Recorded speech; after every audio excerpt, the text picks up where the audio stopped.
Hello दोस्तों, आपके अपने YouTube channel study with CSK में स्वागत है। और आई होप आप सभी अच्छे होंगे। जैसा कि आप सभी को पता है, साइंस में पढ़ा रहा हूँ और साइंस में क्या चल रहा है हमारा साउंड साउंड ध्वनि। पिछले लेक्चर में ड्यू टू टेक्निकल प्रॉब्लम थोड़ा मेरा जो लेक्चर था कम समय का था, मतलब कुछ छूट गया था, मैं पढ़ा रहा था। बट अब जहां से छूटा था मैं दोबारा से वहां से स्टार्ट कराता हूँ। साउंड में मैं पढ़ा रहा था आपको साउंड कितने प्रकार के होते हैं, ठीक है। तो साउंड होते हैं हमारे मेनली 3 प्रकार के। एक होता है इंफ्रासोनिक साउंड, यहाँ से क्वेश्चन बना था बच्चों। और यहाँ इंफ्रासोनिक साउंड, यहाँ ह्यूमन ऑडिएबल साउंड। ये तो हमारा एएलपी टेक्नीशियन के सीवीटी फर्स्ट में आया था। ह्यूमन ऑडिएबल साउंड जो होता है उसकी रेंज क्या होती है 20 हर्ट्ज टू 20 किलो हर्ट्ज। ये kilohertz 20 hertz to 20 kilohertz CVT 1 में पूछा गया था। ये सीवीटी 1 में एएलपी टेक्नीशियन के उसमें आया था हमारे। तो साउंड से पूछ लिया जाता है, मतलब एग्जांपल दे दी जाएंगे आपको। कौन सा जीव है, जंतु है, किस साउंड को कौन ऑडिएबल करता है, किस प्रकार सुन पाता है, तो मैं बताऊंगा, अभी बताता हूँ और क्वेश्चन भी बताऊंगा। इंफ्रासोनिक साउंड हो गया और दूसरा ह्यूमन ऑडिएबल साउंड, और एक होता है अल्ट्रासोनिक साउंड। अल्ट्रासोनिक साउंड, तो जो इंफ्रासोनिक साउंड होता है इसको हिंदी में बोलते हैं अपश्रव्य साउंड, अपश्रव्य ध्वनि। इसकी रेंज कितनी होती है हमारी, लेस देन 20 हर्ट्ज। मतलब 20 हर्ट्ज से नीचे का जो साउंड होता है उसको हम इंफ्रासोनिक साउंड बोलते हैं। फॉर एग्जांपल इंफ्रासोनिक साउंड कौन कौन सा मजीब सुन पाते हैं। एक होता है गैंडा, राइनोसेरस, और दूसरा होता है व्हेल मछली और एलिफेंट। ये क्या है हमारे जो है इस कैटेगरी के एग्जाम्पल है जो अपश्रव्य ध्वनि को सुन पाता है। Infrasonic sound, human audible sound तो आपको पता ही होगा 20 हर्ट्ज से 20 किलो हर्ट्ज तक के साउंड को क्या है हमारा ह्यूमन ईयर्स जो है बिरप करते हैं, सुन पाते हैं। एक अल्ट्रासोनिक साउंड होता है, ये होता है पराध्वनि साउंड, पराध्वनि, ठीक है। तो इसके एग्जाम्पल भी एएलपी टेक्नीशियन या आरपीएफ इन सब क्वेश्चन एग्जाम में आए थे। जैसे कि ये होता है मोर देन 20 किलो हर्ट्ज। तो इसका एग्जाम्पल बताऊं कौन कौन बियरअप है, मतलब कौन कौन सुन पाता है more than 20 kilo hertz. Example है इसका बैट लिख लो, चमगादड़, चमगादड़, आपकी कैट हुआ, और आपका कुत्ता भी सुन पाता है इस साउंड को। बैट है, कैट है और कुत्ता है। और आपका है डॉल्फिन, डॉल्फिन भी सुन लेती है। डॉल्फिन मछली होती है एक, और एक होती है हमारी पोर्पोइज मछली। पोर्पोइज मछली ये भी आई थी, पोर्पोइज मछली ऑप्शन में दिया था। ऐसा कौन सा जीव है जो 20 किलो हर्ट्ज से ऊपर के साउंड को सुन पाता है, तो उसमें दिया था पोर्पोइज दिया था, व्हेल मछली दिया था, गैंडा दिया था, और एक और था। तो उसमें हमको लगाना था पोर्पोइज मछली, बहुत सो ने व्हेल मछली लगा दी थी। जबकि क्या बताया मैंने 20 हर्ट्ज से नीचे के साउंड को क्या है व्हेल मछली भी सुन पाती है। तो यहाँ से कंफ्यूज नहीं होना है, पोर्पोइज मछली की कैटेगरी होती है।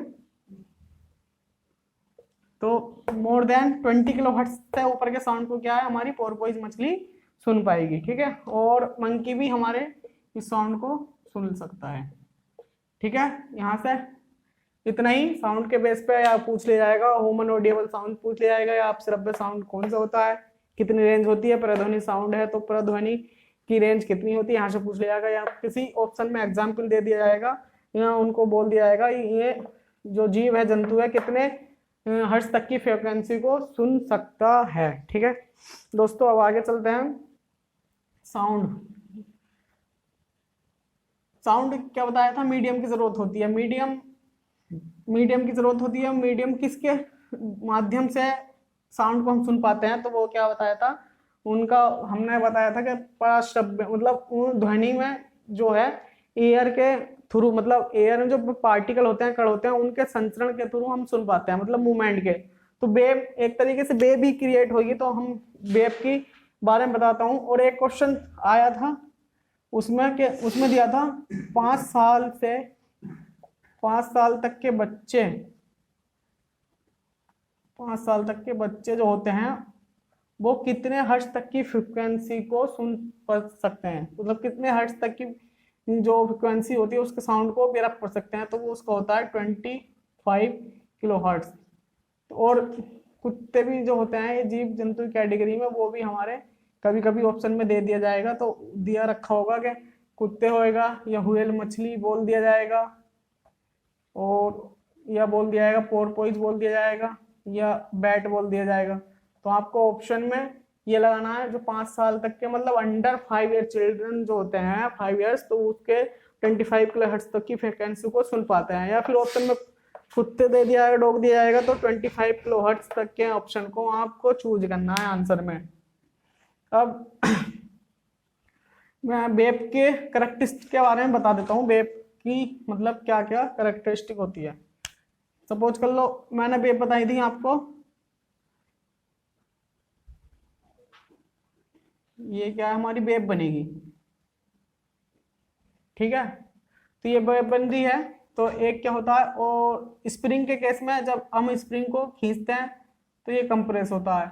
तो ये जो होती है हमारी, ये इसको बोलते हैं हम क्रस्ट, सुरंग, और इसको बोलते हैं हम ट्रफ, मतलब गर्त या घाटी भी कह सकते हैं इसको। ये तो हमारी वेब के धागे के केस में बन गई। और ये जब स्प्रिंग करेंगे तो ये वाली जो फॉर्म है हम इसको क्या बोलेंगे, इसको तो हम, ये स्प्रिंग के केस में क्या होगा, लॉन्गिट्यूडिनल, लॉन्गिट्यूडिनल वेव। मैंने बताया था क्या था कि हमारा जो कण का मूवमेंट होता है पार्टिकल का ऑब्जेक्ट के साथ साथ सेम डायरेक्शन में होता है, तो वो कौन सी कहलाती है, हमारी लॉन्गिट्यूडिनल वेव। तो इस केस में लॉन्गिट्यूडिनल वेव है, ये स्प्रिंग को हम खींचेंगे तो ऐसे होगा।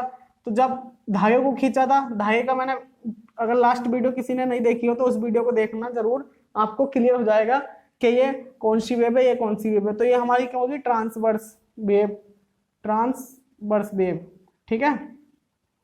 ये हमारा ट्रांसवर्स वेव हो गया, अनुप्रस्थ, अनुप्रस्थ तरंगे, और ये हो गई हमारी अनुदैर्ध्य तरंगे। जब यहाँ दोनों तरफ से मैंने लास्ट वीडियो में बताया था कि धागा हमने खींचा था तो ऊपर नीचे हुआ, तो इस प्रकार की वेव बनेगी, तो ये करेक्टरिस्टिक हुई क्रस्ट, और ये हो गई हमारी गर्त। ऐसे सेम स्प्रिंग के केस में क्या होगा, हम इसको खींचेंगे तो कण का पार्टिकल आगे पीछे मूव करेगा। इधर से ये ऑब्जेक्ट स्प्रिंग इधर आगे मूव कर रहा है, फिर पीछे मूव कर रहा है, और कण के पार्टिकल भी जो है वो आगे बढ़ेंगे फिर पीछे मूव होंगे। तो ये कौन सी प्रकार की होती है, लॉन्गिट्यूडिनल वेव, ठीक है। और ये होती है हमारी अनुप्रस्थ तरंग। तो आप मेरे को बताओ कि साउंड कौन सी इन दोनों में से, लास्ट लेक्चर आपने देखा होगा, आपको क्लियर भी होगा। तो साउंड जो है इन दोनों में से कौन सी वेव की कैरेक्टरिस्टिक है, साउंड जो है हमारी किस अंडर आती है, वो आती है हमारी लॉन्गिट्यूडिनल वेव के अंतर्गत, ठीक है। तो आई होप आपको ये क्लियर हुआ होगा, समझाया होगा। प्रैक्टिस बारे में बता देता हूँ। जो होता है हमारा, ये जो मैक्सिमम डिस्टेंस होती है मेन पॉइंट से, ये क्या कहलाती है हमारी, आयाम, एम्पलीट्यूड। क्या होता है हमारा, एम्पलीट्यूड। तो ऑप्शन में दिया होगा, क्वेश्चन में दिया होगा एग्जाम में, क्या जो हमारा हम आयाम को प्रेजेंट करते हैं या आयाम को किस तरीके से डिफाइन कर सकते हैं, तो कह सकते हैं हम maximum distance to mean point, मतलब कवर इज क्या होगा, ये हमारा दे दिया जाएगा एग्जाम में, maximum point to mean point, तो क्या कहलाएगा हमारा, वो कहलाएगा आयाम, ठीक है। हमारा होता है वेवलेंथ। वेवलेंथ क्या होती है, ये होती है हमारी वेवलेंथ, 1 साइकिल की डिस्टेंस जो कवर होगी उसको हम क्या बोलते हैं, वेवलेंथ। अब वेवलेंथ ये होगी, वेवलेंथ, वेवलेंथ का हमारा एसआई यूनिट क्या होती है, इसको एसआई यूनिट होती है हमारी मीटर में, ठीक है। अब जो हमारी एक साइकिल की कंप्लीट दूरी ही हमारी क्या कहलाती है, वेवलेंथ। या दूसरे पॉइंट में एग्जाम में ऐसा भी दिया जाता है, टू वेवलेंथ को डिफाइन करेंगे, two successive distance between two successive crust या टर्फ गर्थ। मतलब कहने का मतलब ये है, ये और या तो ये यहाँ पर क्रस्ट हो गया, ये क्रस्ट हो गया, तो ये वाला मैंने पोर्शन, अगर मैं सपोज करो इस पोर्शन को सपोज ये वाला इस कंडीशन में क्रस्ट के केस में ये बनेगी हमारी साइकिल, ये बन गई हमारी साइकिल। तो ये भी हमारी क्या कहलाएगी, एक तरीके से वेवलेंथ कहलाएगी। और टर्फ के केस में क्या बनेगा हमारा, टर्फ के केस में बनेगी हमारी ये वाली, ये बन जाएगी इस तरीके से, और ये आएगी हमारी कंप्लीट साइकिल बनेगी यहाँ। ठीक है, तो ये क्या हो गया हमारा, 2 सक्सेसिव क्रस्ट, मतलब 2 सक्सेसिव सुरंग। तो ये भी हमारी साइकिल हो गई। कैसे हो गई, अगर सपोज करो मैंने ये वाला हिस्सा चिपका के यहाँ ऐड कर दिया तो ये मिटन जाएगा। तो अब मैं इसको नॉर्मल जगह यहाँ कर दूं तो ये भी साइकिल कंप्लीट बन गई। अब ये वाला हिस्सा मैंने चिपका के इसको हटा के यहाँ कर दिया तो अब भी क्या हो गई, कंप्लीट साइकिल हो गई। इसलिए इस तरीके से डिफाइन कर दिया जाता है कभी कभी एग्जाम में, डिस्टेंस बिटवीन 2 सक्सेसिव क्रस्ट या ट्रफ। कहने का मतलब दो क्रस्ट लगातार या 2 ट्रफ घाटी के बीच की दूरी को ही हम वेवलेंथ कहते हैं, वेवलेंथ के माध्यम से हम डिफाइन करते हैं। समझ में आ गया होगा ये, मतलब 2 बीच के दूरी को हम सक्सेसिव क्रस्ट हो या गर्त हो तो उनके माध्यम के बीच की दूरी को क्या कहेंगे, हम वेवलेंथ कहेंगे। वेवलेंथ इसको SI यूनिट क्या होती है, इसको होती है मीटर। ठीक है, आयाम मैंने आपको बता दिया। अब फ्रीक्वेंसी क्या होती है हमारी, फ्रीक्वेंसी होती है number of cycle covered in 1 second, वो क्या कहलाती है हमारी फ्रीक्वेंसी। ठीक है, ये होती है हमारी फ्रीक्वेंसी, इसको बोलते हैं आवर्ती, और इसका SI मात्रक जो होता है इसको हर्ट्ज। अब एग्जाम में पूछ लिया था हर्ट्ज जो है हमारे किस, जो इसकी SI यूनिट पड़ी है आवर्ती की, वो किस साइंटिस्ट के नाम पर पड़ी है। तो इसकी खोज की थी हमारे हेनरिच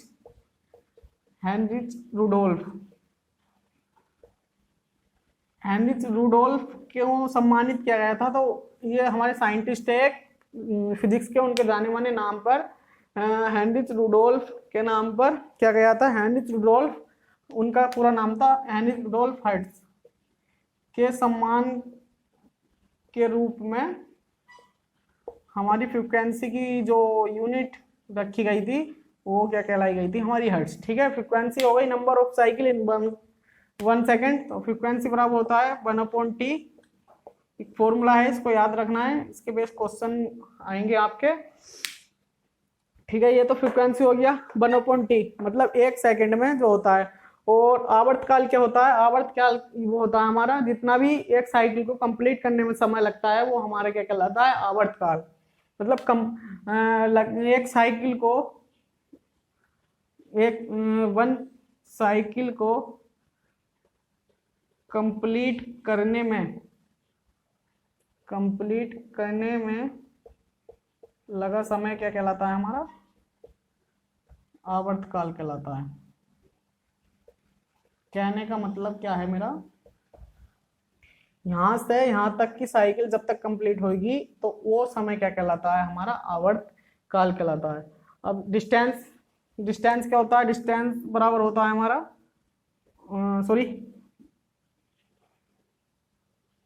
वेग या चाल बराबर क्या होता है हमारा, डिस्टेंस अपॉन टाइम। ठीक है, ऐसे क्या होता है हमारा, एक फ्रीक्वेंसी के लिए होता है, फ्रीक्वेंसी का वेग निकालेंगे हम, मतलब चाल निकालेंगे तो होता है इसका फ्रीक्वेंसी इंटू वेवलेंथ। ये हमारे न्यूमेरिकल जो मैं बताऊंगा उसमें काम आएगा, क्योंकि इस बेस पे ALP और ग्रुप डी टेक्नीशियन में क्वेश्चन पूछे गए हैं। तो आपको ये फॉर्मूला तो नॉर्मल है, दूरी बराबर चाल बराबर दूरी बटा समय, ये हर किसी को याद ही होता है, बचपन से पढ़े आ रहे हैं। तो इसी के बेस पे एक ये वाला फॉर्मूला मेन है जो हमारे क्वेश्चन में यूज होएगा। इसको क्या होता है, वेग निकालने के लिए, मतलब चाल निकालने के लिए हमारी फ्रीक्वेंसी और इनटू वेवलेंथ की मल्टीप्लाई कर देते हैं। ठीक है, तो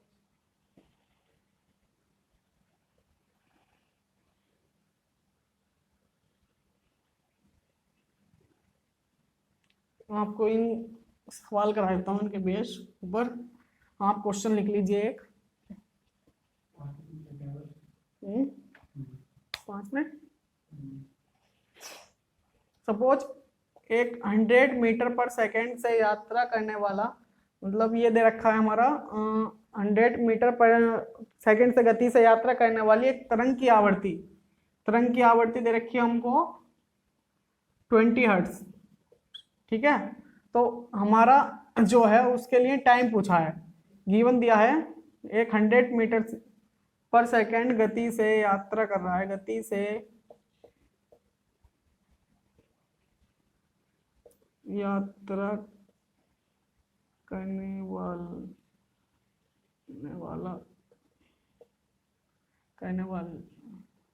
वाला व्यक्ति,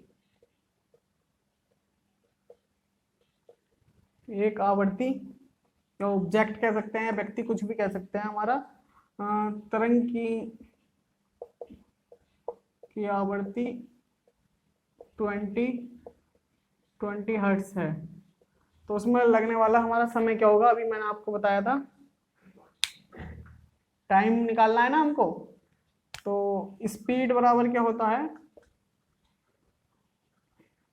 दूरी, स्पीड बराबर होगा हमारा, क्या दे रखा है, ये हमारा क्या है, चाल दे रखी है, और ये हमारा क्या है, फ्रीक्वेंसी दे रखी है। तो फ्रीक्वेंसी बराबर कितना दिया है हमारा, आवर्ती फ्रीक्वेंसी दी है हमारी 20 हर्ट्ज एंड v दिया है हमारा 100। तो v बराबर क्या बताया था आपको, f इंटू लेमडा। और टाइम निकालने के लिए क्या करेंगे हम, क्या है क्वेश्चन, 1 मिनट में देख लेता हूँ क्वेश्चन गलत तो नहीं है, रोगी क्वेश्चन।